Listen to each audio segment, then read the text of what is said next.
this video, we will look at using the distance formula to find the distance between 2 points in a rectangular coordinate system.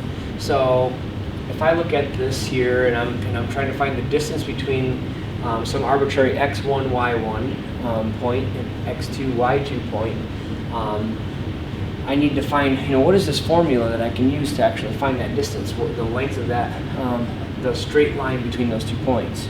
So, which is the shortest distance between 2 points, a straight line. So how do I find that? I can use, basically it all comes from Pythagorean's theorem, and so I could actually draw out a right triangle, and this distance I know is x2 minus x1, just subtracting your x's straight across.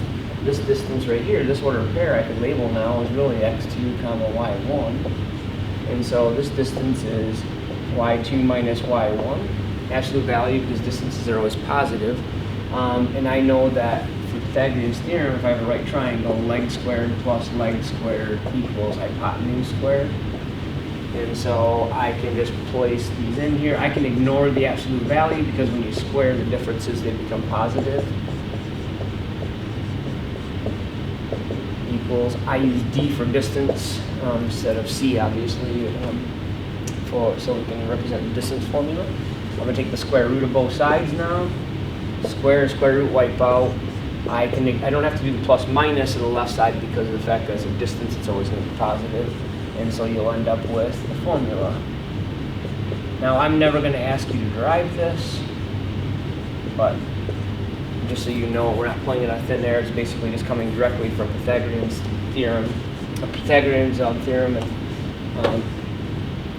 and that's it. So let's try and find the distance. Using this formula, let's try and find the distance of these 2 points.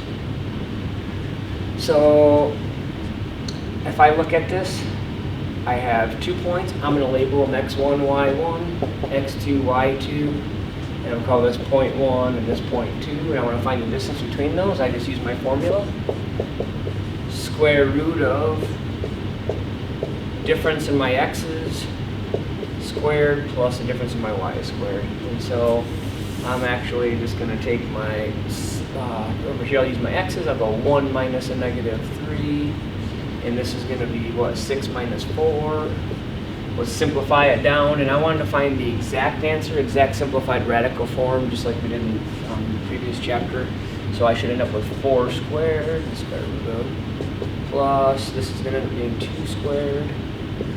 So I end up with 16 plus 4.